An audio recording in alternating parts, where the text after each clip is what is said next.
बार एक बौद्ध साधु के पास उसका एक शिष्य अपनी समस्या लेकर पहुंचा। उसने अपने गुरुदेव से कहा, गुरुदेव, मेरा मन बहुत बेचैन है। मेरे मन में तरह तरह के विचार आने लगते हैं। ऐसा नहीं कि हमेशा बुरे विचार आते हैं, कभी बुरे विचार आते हैं तो कभी अच्छे विचार भी आते हैं, लेकिन मेरे दिमाग में इतने सारे विचार चल रहे हैं कि मैं किस चीज़ पर ध्यान केंद्रित नहीं कर पा रहा हूँ। यह एक विचार से शुरू होता है, फिर दूसरा विचार, फिर तीसरा विचार। इसी तरह से लंबे समय के बाद जब मेरा ध्यान वापस आता है, मैं सोचा कि जो कुछ कर रहा था उसके बारे में मैं सोचा ही नहीं। कुछ देर तक तो बस बकवास के बारे में सोचता रहा। बहुत कोशिश करता हूँ विचारों से पीछा छुड़ाने की, पर कभी सफल नहीं हो पा रहा हूँ। कभी कभी लगता है कि मैं पागल सा हो रहा हूँ। गुरुदेव, कृपा करके मुझे बताइए कि मैं इन विचारों से अपने दिमाग से कैसे निकाल सकता हूँ। मैं अपने दिमाग से भी बेकार का चीज़, बेकार का विचारों को पूरी तरह से मुक्त करना चाहता हूँ। गुरुदेव ने अपने शिष्य की बात ध्यान से सुनी और फिर उससे कहा कि जाओ और अलग अलग आकार की मटकी में पत्थर भर कर लेके आओ। शिष्य ने अपने गुरु के निर्देश का पालन किया और एक मटकी में विभिन्न आकार के पत्थर ले आया। गुरुदेव ने कहा कि अपने मन को मटकी समझ लो और अपने मन में चिंता को मटकी में भरे हुए पत्थरों समझ लो। अब इसे मटकी में और पत्थर भरने की प्रयास करो। गुरुदेव की बात सुनकर शिष्य मटकी में और पत्थर भरने लगा। घड़ा पहले से भरा होने के कारण 2-4 पत्थर भरते ही मटकी से पत्थर बाहर गिरने लगा। यह देखकर गुरुदेव ने कहा कि अभी रुक जाओ, तुम ध्यान से देखो, क्योंकि वह मटकी पहले से ही बड़ी मात्रा के पत्थर से भरी हुई है। यहाँ कोई नया पत्थर नहीं भरा जा सकता। अगर यहाँ कोई नया पत्थर भरना है तो सबसे पहले इस मटकी से पत्थरों को निकाल लेना चाहिए और फिर मटकी में नए पत्थर भरा जाएगा। गुरुदेव के बोलने से पहले शिष्य ने कहा, धन्यवाद गुरुदेव, मैं समझ गया कि आप क्या कहना चाह रहे हैं। हमें सबसे पहले अपने दिमाग को साफ करना चाहिए। गुरुदेव ने कहा, रुको, मेरी बात पूरी नहीं हुई है। अभी मन लगाकर मेरी पूरी बात सुनो। हमारा मन इस मटकी का बिल्कुल विपरीत है। यह घड़ा पत्थरों में भरा जा सकता है, लेकिन हमारा मन कभी नहीं भरा जा सकता। जितने अधिक विचार यहाँ आते रहेंगे, उतने ही अधिक विचार की आने की जगह होगी। शिष्य ने कहा, गुरुदेव, आप क्या कहना चाह रहे हैं? मैं समझ नहीं पा रहा हूँ। गुरुदेव ने कहा कि तुम एक काम करो, इस मटकी के सारे पत्थर हटा दो और मटकी को खाली कर दो। शिष्य ने ठीक वैसा ही किया जैसा गुरुदेव ने कहा। उसने एक एक पत्थर कलश से सारे पत्थर हटा दिए और कलश की पूरी तरह को खाली कर दिए। गुरुदेव ने कहा कि अब तुम इस मटकी को एक पत्थर से भर दो और उसी मटकी से 2 पत्थर निकालो। यह सुनकर शिष्य हैरान हो गया। गुरुदेव को बोला कि यह कैसे हो सकता है गुरुदेव? अगर मैं इस मटकी में 1 पत्थर भर दूं और इस मटकी से 2 पत्थर निकाल दूं, ये कैसा संभव है? गुरुदेव मुस्कुराए और बोले, ठीक इस मटकी में 5 पत्थर रख दो और 10 पत्थर निकाल दो। शिष्य ने बोला, गुरुदेव, क्या आप मुझसे मजाक कर रहे हैं? यह कोई चमत्कारी मटकी नहीं है जो 1 पत्थर भरकर 2 पत्थर निकाल दूं और 5 पत्थर भर दूं, 10 पत्थर निकाल सकूं। यहाँ जितने पत्थर भरे जा सकते हैं उतने ही पत्थर निकाले जा सकते हैं। गुरुदेव ने कहा, आप सही कह रहे हैं, यह कोई चमत्कारी वर्तन नहीं है, लेकिन आपका मन इस मटकी के विपरीत है। आपका दिमाग चमत्कारी है। शिष्य ने कहा, कैसे गुरुदेव? गुरुदेव ने कहा कि अब मैं जो कह रहा हूं उसे ध्यान से सुनो।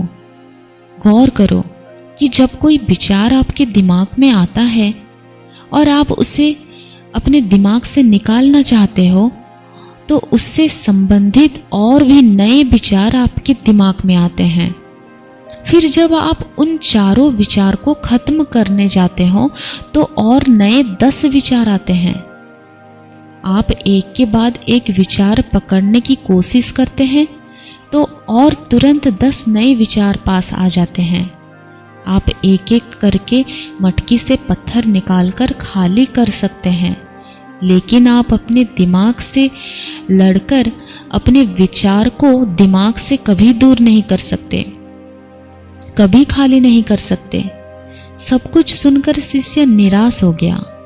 कहा कि मैंने आपकी कही हुई बात समझ ली, अर्थात आपके कहने के अनुसार हम चाहकर भी इस माया से मुक्त नहीं हो सकते। शिष्य ने कहा, गुरुदेव, क्या इसका मतलब यह है कि इस समस्या का कोई समाधान नहीं है?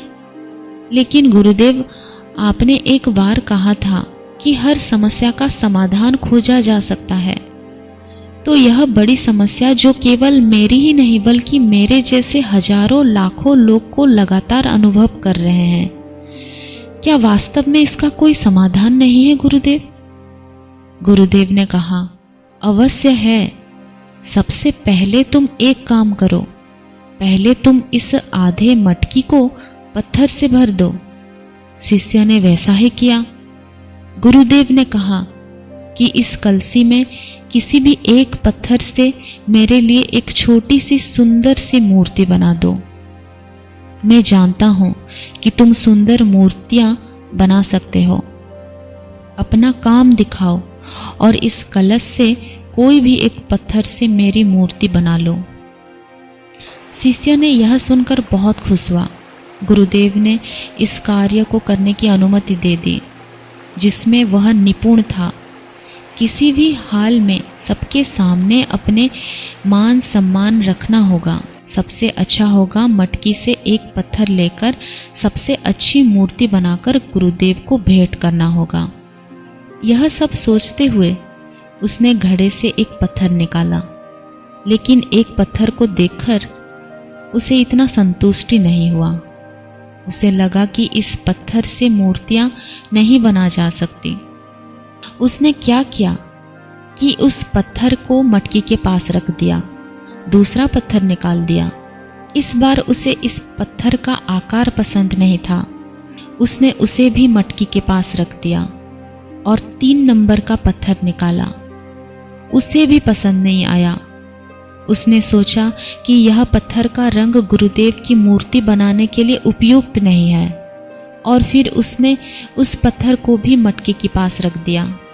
फिर उसने 4 नंबर के पत्थर निकाला, लेकिन उससे भी यह अच्छा नहीं लगा। फिर उससे मटकी के सारे पत्थर एक एक करके बाहर निकाला, क्योंकि उनका विचार था कि यदि कलश में कोई अच्छा पत्थर मिल जाए तो गुरुदेव के लिए एक सुंदर मूर्ति बनाई जा सकती है। अब वह उलझन में पड़ गया। उसने यह सोचने लगा, कौन सा पत्थर की मूर्ति बनाऊं जो गुरुदेव के लिए अच्छा और सुंदर मूर्ति बन सके। गुरुदेव बहुत देर से यह सब देख रहे थे। उन्होंने शिष्य के पास आके कहा, मैं तुम्हारे परेशानी दूर कर रहा हूँ। कलश में से जो पत्थर तुमने सबसे पहले निकाला था उसी पत्थर को लो। अब तुम कल्पना करो कि तुम्हारे पास केवल यही पत्थर है और कोई पत्थर नहीं। अगर तुमको मूर्ति बनानी है तो तुमको इस पत्थर से ही मूर्ति बनानी होगी। अब तुम इस पत्थर से एक मूर्ति बनाओ। शिष्य ने वैसा ही किया जैसा गुरुदेव ने बोला। देखते ही देखते उसने उस पत्थर से बहुत सी सुंदर मूर्ति बना दी। मूर्ति बनाने के बाद उन्हें एहसास हुआ कि यह उनके द्वारा बनाई गई अब तक की सबसे सुंदर मूर्ति है। उसने वह मूर्ति गुरुदेव को भेंट की और कहा कि गुरुदेव, मैंने कभी भी नहीं सोचा था कि यही पत्थर से इतनी सुंदर मूर्ति बन सकती है। मूर्ति को देखकर गुरुदेव बहुत खुश हुए और कहा कि जब हमारे पास एक से अधिक दूसरा विकल्प नहीं होता है तो हम इसे सफल बनाने के लिए अपनी सारी ऊर्जा लगा देते हैं, और अगर कोई ज़्यादा विकल्प होते हैं तो हम पत्थर ही चुनते रहते हैं लेकिन मूर्तियाँ नहीं बना पाते। हमारे मन में एक विचार के पीछे हजारों विचार आते हैं और हम अलग अलग विचारों के बीच में भटकते रहते हैं, और इस वजह से हम उस मुख्य विचार पर ध्यान केंद्रित नहीं कर सकते हैं जिस पर हमें ध्यान केंद्रित करने की आवश्यकता होती है। गुरुदेव ने कहा कि यदि आप अपने मन में व्यर्थ के विचारों से छुटकारा पाना चाहते हो तो सबसे पहले उससे छुटकारा पाने का प्रयास ही छोड़ दो। मन के भ्रम में ना पड़े और यह सोचते हुए अपने मन को किसी एक कार्य पर केंद्रित करने का प्रयास करें कि आप जो कर रहे हैं वह मेरा ही कार्य है और इसमें समय मेरे आसपास कोई अन्य कार्य नहीं है। मुझे जो करना है वह मुझे अभी करना है, फिर मुझे दूसरा मौका नहीं मिलेगा। उस काम को पूरा होने के बाद दूसरा काम करते समय भी यही प्रक्रिया अपनाएं। तब आप देखेंगे कि जब अपने मन में चल रहे हैं हजार विचार कपूर की तरह उड़ जाएंगे।